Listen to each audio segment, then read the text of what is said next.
So in this first problem, you have to find out the equivalent capacitance across A and B in this circuit, given that all the capacitors have the equal capacitance C. Okay? So clearly, these three capacitors, this one, and this one, are in series, right? And the potential difference across this combination of three capacitors is same as the potential difference across this capacitor, right? So first we will find out the equivalent capacitance of these three capacitors in series, and then that capacitor, that equivalent capacitor, is going to be in parallel to the fourth capacitor. So I can redraw this circuit to make it simpler for you, and you can see that this is ultimately the simpler circuit as compared to the given one, right? So let's get to this. Let's find out first the equivalent capacitance of the three capacitors in series. So this is going to be, let's say the equivalent capacitance is C dash. So 1 upon C dash is equal to 1 upon C plus 1 upon C plus 1 upon C. This gives us C dash as C by 3. So I can replace this with a single capacitor of capacitance C by 3, right? And now this capacitor and C dash are in parallel. So the C equivalent is going to be C plus C by 3. As simple as that. And this is 4C by 3. That's it. So the equivalent capacitance across A and B is 4C by 3, and option D is going to be the right option of this very simple problem. So in this case, you have been given with two capacitors. The first capacitor has the capacitance of 4 microfarad, and it has been mentioned that this capacitor can withstand a maximum voltage of 10 volts. What does this mean? This simply means that the breakdown voltage of this capacitor is 10 volts. Or in simpler words, if the voltage across this capacitor exceeds 10 volts, then this capacitor will start leaking charges and it is going to break down. Alright? And the other capacitor, which has the capacitance of 3 microfarad, has the breakdown voltage of 8 volts. What do you have to do? Well, you have to connect these capacitors in parallel and then find out the maximum potential that this combination can withstand. Alright? And these are your given options. So, what are you going to do in this case? So the simple key concept here is to find out the breakdown voltage of two capacitors of different capacitance and different breakdown voltage connected in parallel, right? Now let's connect a battery across this, alright? Let's assume that the voltage of this battery is V. You guys know this really well, that in parallel combination, the potential difference across both the capacitors is going to be equal to V, right? Now if I increase V and I increase it till 8 volts, then both the capacitors are still intact. No capacitor breaks down, right? But if I increase the voltage a little more than 8 volts, then this capacitor of 3 microfarad is going to break down. But the second capacitor is still fine. But the purpose is not solved, right? We want both the capacitors to remain active and not them to get spoiled. So although I can increase the voltage up to 10 volts for this capacitor to still be fine, I'm going to lose one of these capacitors. So what is the maximum voltage that I can apply across this combination? Yes, 8 volts. Right?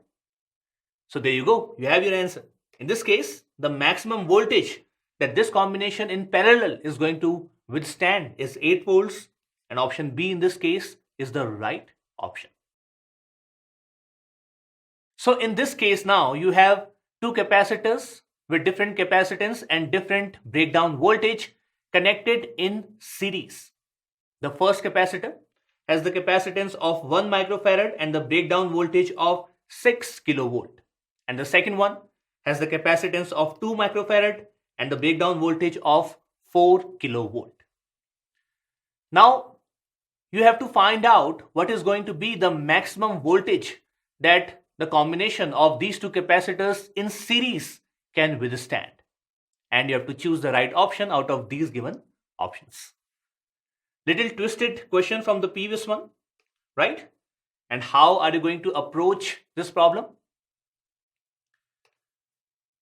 Well, now you cannot say that the minimum of the breakdown voltage of the two capacitors is going to be the answer. Blindly, you cannot say that in this case 4000 volts is the maximum voltage that this combination in series can withstand. And do you understand why you cannot say so? Well, this is because when you connect a battery across this combination, then some voltage, a part of the voltage of this battery will come across the first capacitor and the remaining part will come across the second capacitor, right? So what can you do now to find out the maximum breakdown voltage of this combination? What is that physical quantity that remains constant when capacitors are connected in series? Think about it. Yes, charge. So we are going to approach this question from charge point of view. First, let's find out what is the maximum charge that can reside on the first capacitor. Simply by using the equation Q is equal to CV, we can find this out, right? So are you ready? Okay. So Q1 is C1 V1 and we have 6000 into 1 microcoulomb, which is 6000 microcoulomb as the maximum charge which can be stored by the first capacitor. Similarly, we can find out Q2 by using the same equation, and in this case it is going to be 8000 microcoulomb. So now tell me, what is the charge that should come on both the capacitors, keeping in mind that the charge on both the capacitors will now be same in this series combination? Well, yes, the minimum of these two charges, which is 6000 microcoulomb. So we will have 6000 microcoulomb here, minus 6000 microcoulomb here, 6000 microcoulomb here, and minus 6000 microcoulomb on this one, right?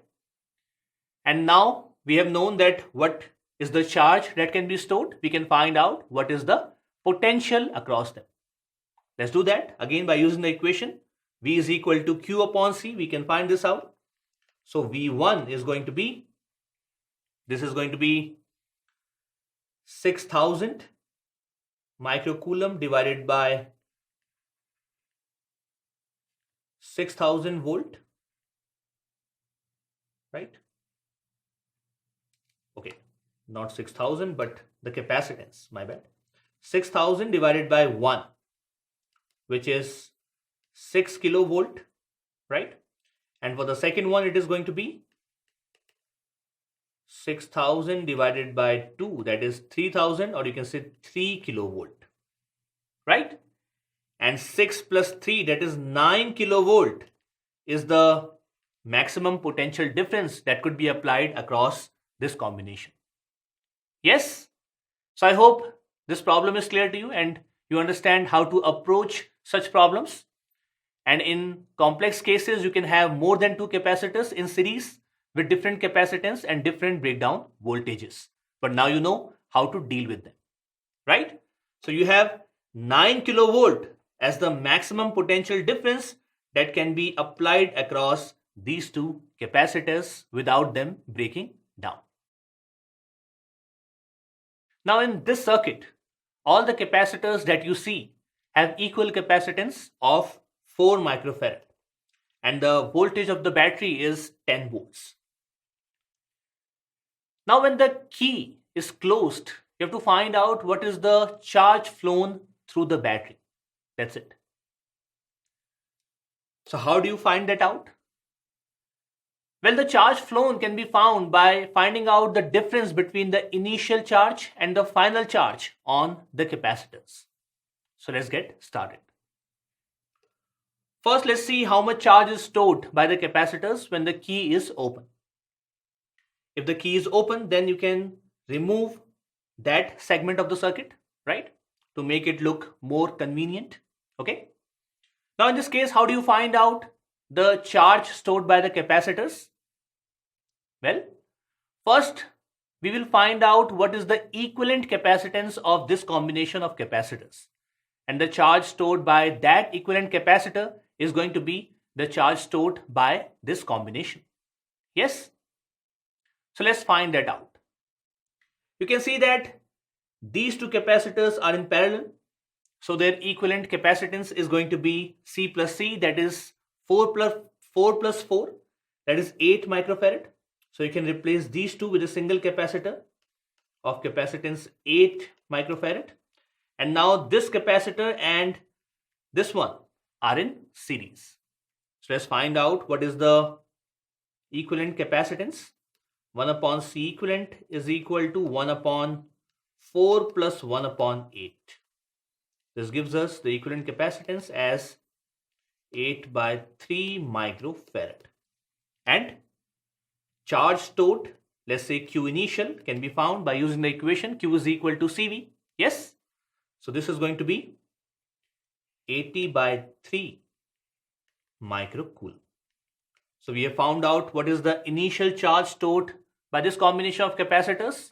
And now let's close the key. Alright. Now can you see that as soon as you close the key, then this combination of capacitors is ineffective in this circuit. Why? Well, this is going to be a short circuit as soon as the key is closed, right? So we will have the equivalent capacitance across the battery as just C when the key is closed. And in this case, to find out the charge stored is pretty easy. So Q final is going to be just C into V, that is 4 into 10, which is 40 microcoulomb, right? So you can see that finally the charge stored is more as compared to when the key is open, right? So let's find out what is the charge flown, which is going to flow in this direction. Let's say delta Q. So delta Q in this case is QF minus QI, which is 40 minus 80 by 3 microcoulomb, gives us 40 by 3 microcoulomb as the charge flown through the battery. Correct? So we can, in this case, pick option D as the right option. Now we have an infinite ladder problem. So you can see the circuit, right? You have infinite number of capacitors.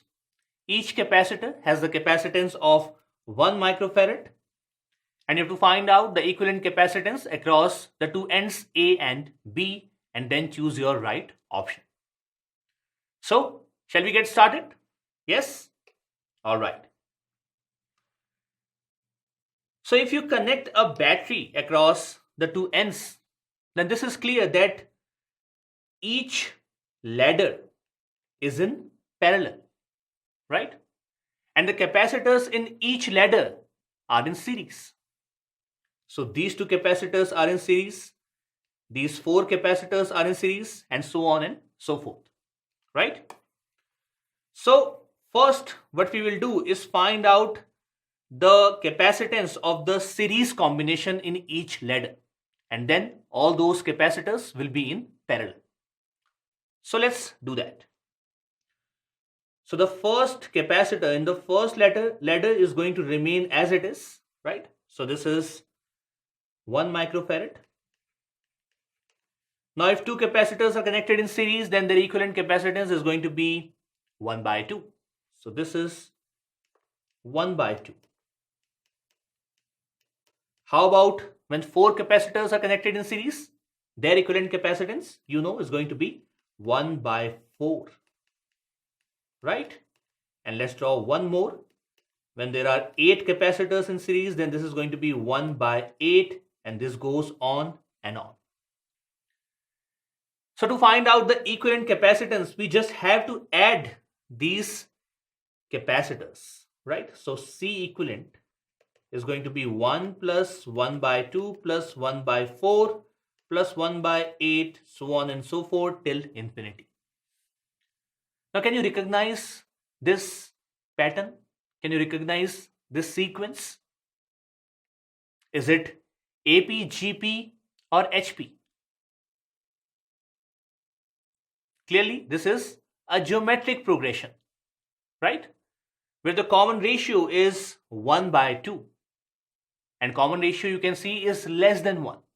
And in that case, if you want to find out the sum of this series, then we know the formula. This is going to be A upon 1 minus R, where A is the first term and R is the common ratio. I'm sure you know that, right?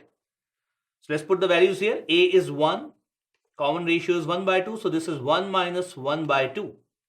This gives us 2 microfarad as the equivalent capacitance across A and B, right? So now you know how to solve such problems, and in this case you can take option B as the right value of the equivalent capacitance of this infinite ladder problem.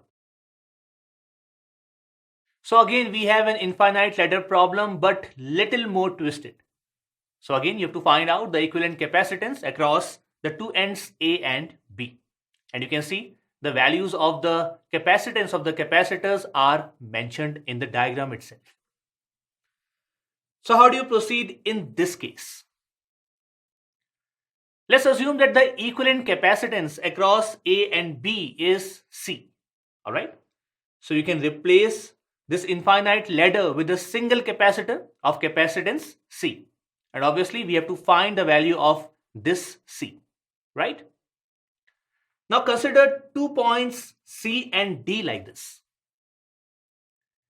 Now if the equivalent capacitance across A and B is C, then what do you think is the equivalent capacitance across C and D? So what I am asking indirectly is to forget about this part, okay, and only focus on this circuit across the ends C and D. What do you think? Can you say that this is going to be C itself or very close to C so that we can assume it to be C? Yes or no?